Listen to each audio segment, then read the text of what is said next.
Hey there, this is D. How you doing? You know, if there's one word, the one word that this new podcast is about, I'd say balance would be a word that would come up. I mean, there's more words. There's life. I think being human and living this life. For sure, anxiety. Most people are probably going to tune into this, relate to the anxiety of what we're going through. But as far as the lessons that I think I've picked up and I want to talk about and share with you and discuss with you, balance comes up a lot, and balance in life of all things, and moderation.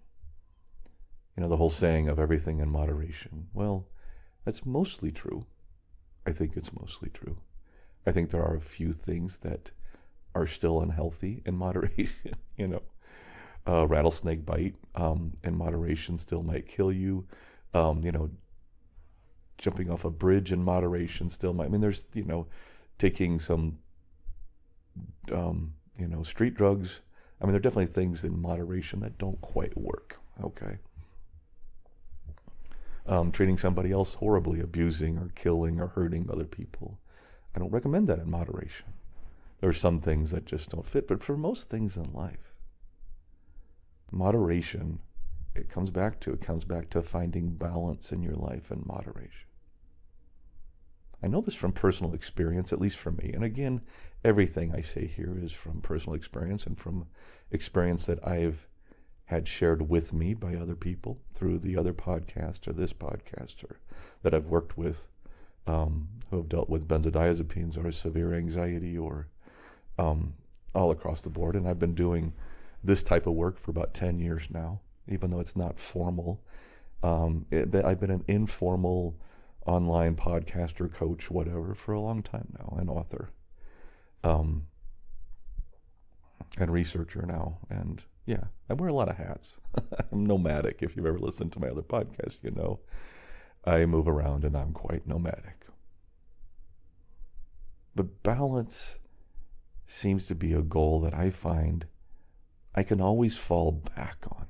Moderation is something I can always fall back on. And I go all over the map. There are times when I have been liberal. I'll admit that. Coming off benzodiazepines for a while, I really got into Buddhism and meditation. And honestly, that stuff saved me. And I still think there's a lot of truth in there. I really do. But it also starts to get you to believe that everything can be solved with loving kindness. And maybe in theory, it can.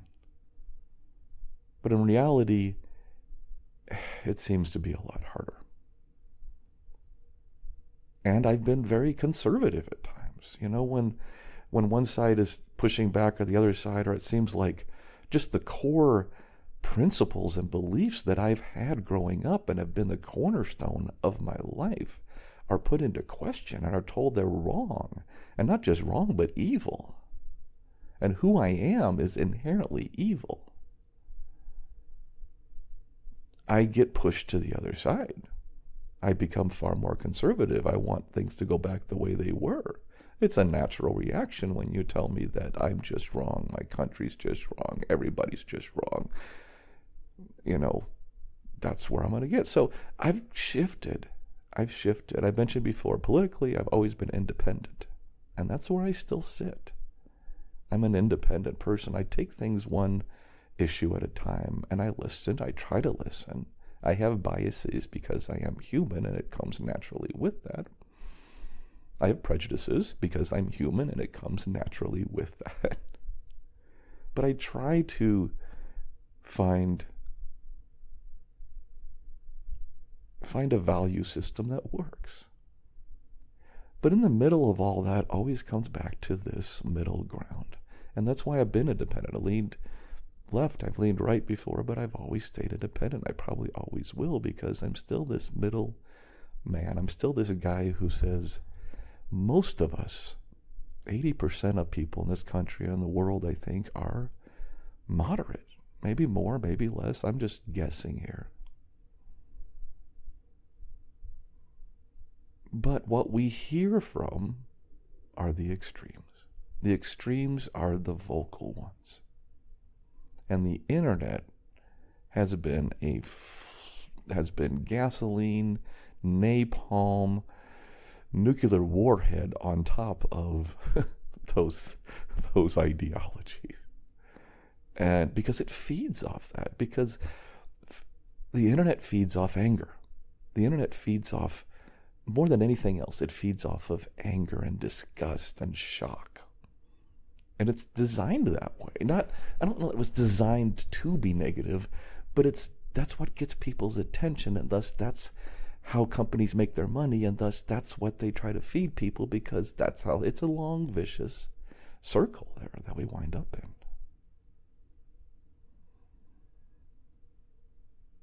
But it's so easy to wind up pulled to one side or the other when that's what you see most of the time. And of course, now we have this new thing called confirmation bias. It's not new. We've had confirmation bias forever, but it's far more prevalent now.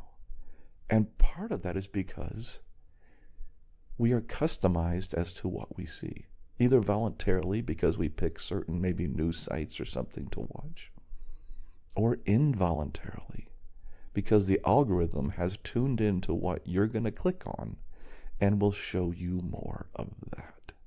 And I've been watching that. I'm not on social media much, like I mentioned personally, but I did watch a lot of YouTubes, and even that I'm really trying to back off from now. But I watched my YouTube feed as I clicked on different things, and I was trying to watch it to see what I would see more of and what less of. And definitely, you're going to be sent things that you might click on, and most likely you will click on things that are more like you already believe and your values. And that's a problem. That's a problem. And I think most of us would agree that that's a problem, because all that does is give you the one side of the story. And there's always two sides to a story. Always. Even if we don't really want to hear that other side. And I've gotten pushed strongly into different directions, and still am. But when I get off there, when I back away, I try to center myself. And by centering myself, I try to come to a place of moderation, a place of balance, a place where I can try to understand where the other side is coming from. That's a place of balance. That's a place of moderation. This is what I do. And again, I am not preaching, hopefully I'm not coming across that way, preaching to anybody this is what you should do. What I'm saying is, I think this is where most of us are. We're in that middle ground, and we say, oh my God, that left, they're just going nuts. And then, oh, but yeah, have you seen how the right responded? Oh my God, they're just going crazy. I think most of us have some of that in us, and we see that. And while I may lean one way or the other right now, which I do some, I still wind up back in the balance, and I know I will probably shift again, as I do throughout life. And that's what's so interesting about values and belief systems, I think. We think they're concrete. We think they're absolute. We think that we never change, or rarely change.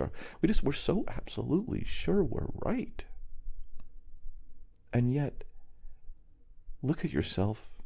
If you're somebody of my age, 20 years ago, 30 years ago, what did you believe then? And how different is what you believe now? Back then, you believed those values and belief systems were absolutely right. They were concrete. But I'll guarantee you they're not exactly the same as you have now. Mine have shifted all over. Behind them, the core beliefs have stayed mostly the same. I believe in people being treated with respect, and I believe in kindness. I believe in being friendly. I believe in helping out my fellow man and woman when they're in need. I believe in helping out those who are less fortunate than me. I believe in freedom. I believe in freedom of speech. I believe in the freedoms that this country has provided for me here in the U.S. I believe in a lot of things. I believe in, just the core things that I think are good, that I should have the freedom, or I want to have the freedom to do and be what I want to be, but I also don't have the freedom to infringe on other people's rights, especially to any kind of restrictive degree. And I think other people should be left to lead their lives as long as that's not harming others. Yeah, that's some good rules, I think, and I'm sure there are people that will disagree with me. But a lot of those come back and build on top of that. So that's the core. But on top of that, then you get the politics, and you get how do you execute that? That's one thing that's interesting right now is with the left and the right, I'm not exactly adamantly against either side from an ideological basis. What's behind it?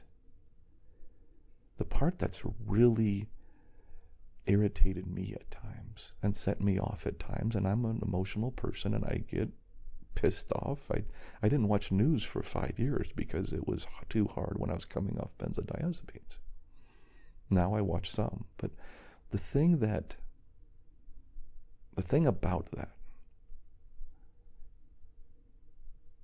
is that the principles often I'm not that far apart on. I agree with, but the execution, the tactics that people have used, that's become a problem for me. That's something I disagree with harshly, with the way some people are treating other people, how they're telling how other people need to live, and everything else. That just doesn't seem right.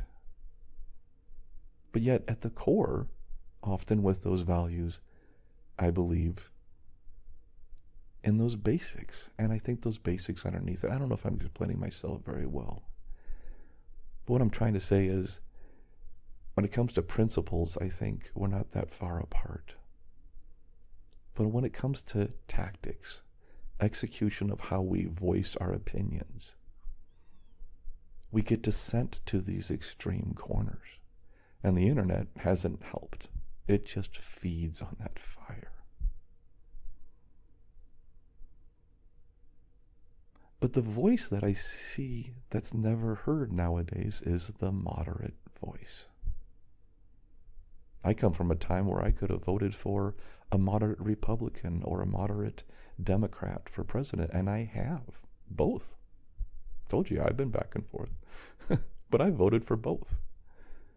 Moderate Democrats and moderate Republicans. But I don't see today that becoming an option. The moderate voice, I think, in this country and in the world has been suppressed. And we're not hearing it much. I can't tell you the number of people I've spoken to who said, I don't feel free to speak up or to say even just share my values or my opinions at work, or even, on social media, or, on the phone with some friends and family. We become so divided and so much anger around that division, we become very careful in our lives.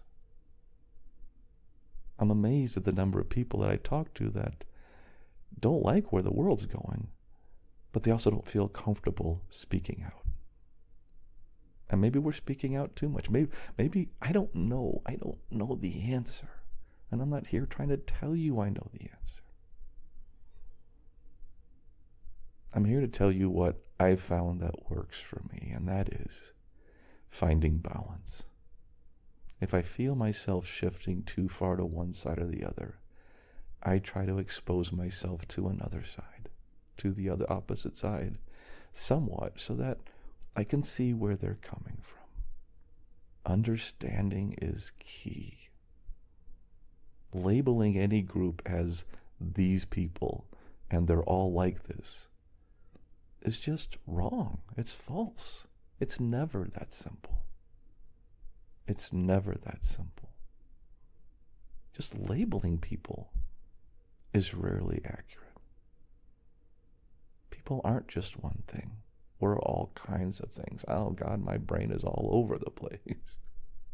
If you ask me what I think about one thing and something different, they're not going to agree maybe, but those are my opinions. But how do we with anxiety, how do we with strong emotions, which like those of us who come off benzodiazepines, those of us who suffer from anxiety, those who obsess, those who worry, those who can't turn our brains off, yes, these are the people that we are. How do we manage the world? And that's where balance comes in, I think. I'm not an absolute, what is there a term called absolutist? An absolutist? Not an absolutionist, that's something totally different. But being absolute about things. And that's something I really will steer away from on this podcast. I think there's rarely ever absolute answers.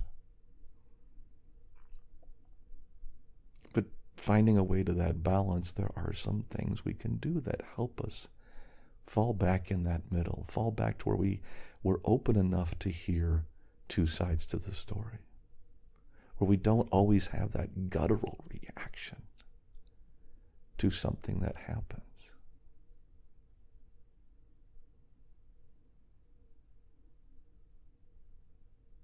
And there's a way to get back there. There's a way for us to focus on that. And sometimes you just have to catch yourself.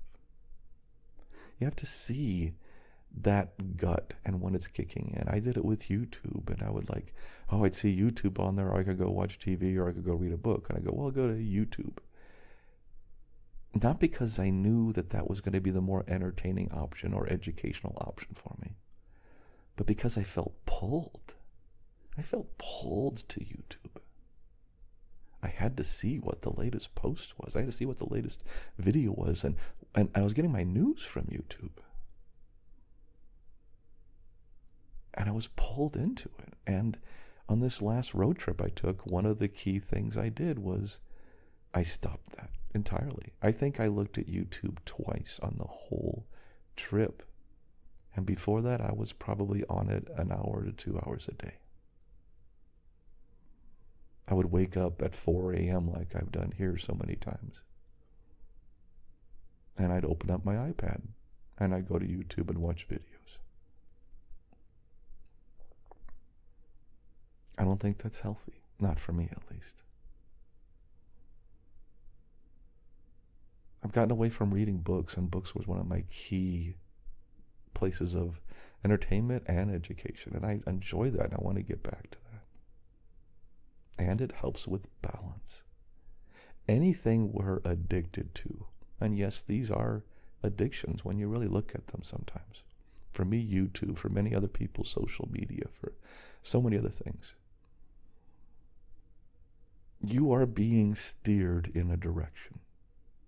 Maybe it's intentionally, maybe there are actors at play that are trying to steer you to a certain ideology. I think sometimes that's true. I think even more times, the algorithms are steering you to things that you've clicked on because they know they're going to get your eyeballs more often on these things, so they're going to keep feeding you what you're going to click on, what you're going to watch. They want to keep you on their app. That's their goal, because then they're going to make money through their advertisers. And that's how it all works. But these do not help us in finding balance. And I am as guilty of this as anyone. I don't want to be the person, which I had a conversation with a friend just a week or two ago, who gets so riled up about a certain ideology that he has to get up and walk away from the table. Yeah, that happened to me a couple weeks ago.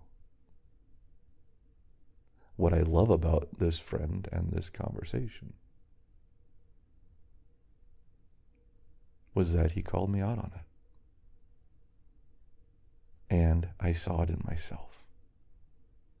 And I didn't like it. I wasn't really listening to him. I was so focused on convincing him of my position. I was not listening. And not listening is one of the first steps to becoming an absolutist. See, I'm using that word again. But winding up on that side, that extreme sides of left to right. And like I said, I have been pretty far left. I've been pretty far right at times. I wouldn't say pretty far. That's not accurate. I've leaned left and I've leaned right. But the truth is my core has always been in the middle. So let me take that back. But I've seen the left and I've had that pull. And I've seen the right and I've had that pull.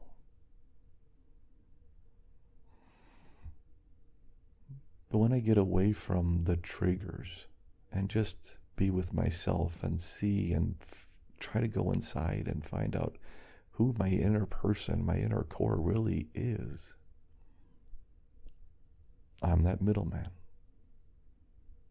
I find that balance. I want that person in between. I want to understand both sides. I want to get where they're coming from. And honestly, if I can find a way, I'd like to find a way to get them to talk to each other, to try to understand the other side.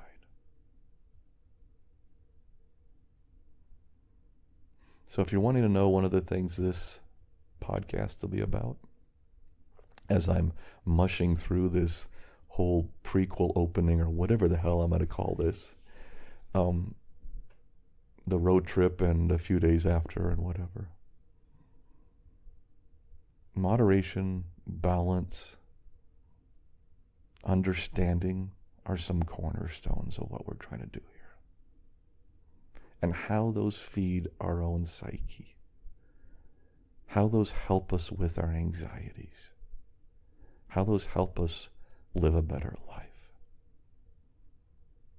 Anxiety is not, let me rephrase this.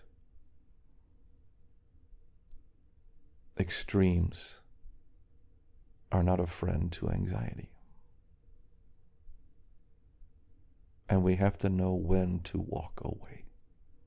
When to leave that table because things are too heated, so we can cool down, keep the friendship just as valuable and as close as it's always been, maybe even closer, and then come back and discuss maybe what just happened, which is what my friend and I did. And I am a better person for it. I purposely have friends that don't agree with me in my life. And that is one of the great benefits of it. We agree on so many other things. That's one of the reasons we're friends. We agree on a lot of things. Good friends. Best of friends. But there's certain things we don't agree on. Certain topics. And those discussions, and hopefully in the future, if we have them again, I will be less. I'll just be less. This friend of mine is a really good listener. I'm a good talker. Maybe that's one of the reasons we get along. But even though I'm a good talker, I value listening. I'm just not as good at it. But I try. And I want to try harder because listening is how we learn. We learn nothing with our mouth open.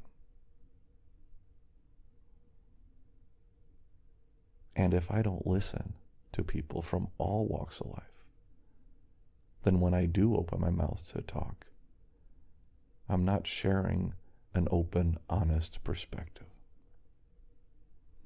And that I value. So maybe this episode of the podcast is saying, hey, I never want to listen to this guy again. He's totally wrong on everything, and I'm going to go somewhere else. And that's fine. That's fine. I totally respect that. I really do. Maybe, you're listening and saying, hey, some of what he's saying makes sense, and I'll give it another chance. And I love that too. I'm not doing this because I'm going to be accepted. That's something I've done most of my life. I'm doing this because I struggle with a lot of things in life. How to live, how to be a good man, how to deal with my anxieties that are extreme sometimes, how to deal coming off benzodiazepines, how to be a good husband, what to think about things, what values to have, and just how to improve my life and the life of those around me. That's why I do this. And if by listening to me work through those problems, I help one other person work through some of their problems, then cool. Then awesome.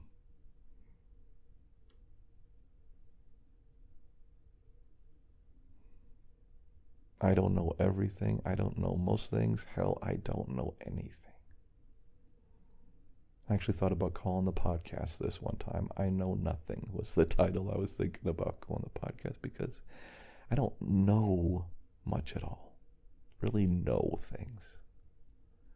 I have ideas. I have opinions. I believe in some facts. I have some faith. But I think we're all a little too confident in what we know sometimes. And I'm guilty of that too. Again, brings us back to balance. I know some stuff.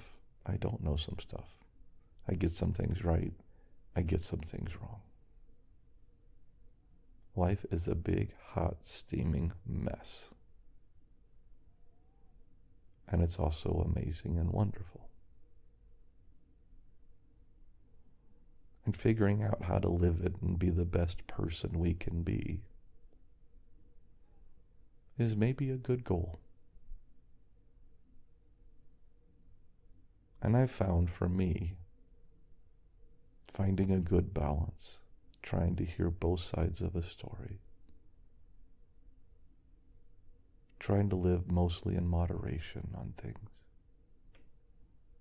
has rarely led me astray.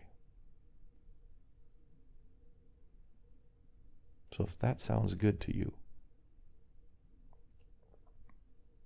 then I hope you'll hang around for a bit.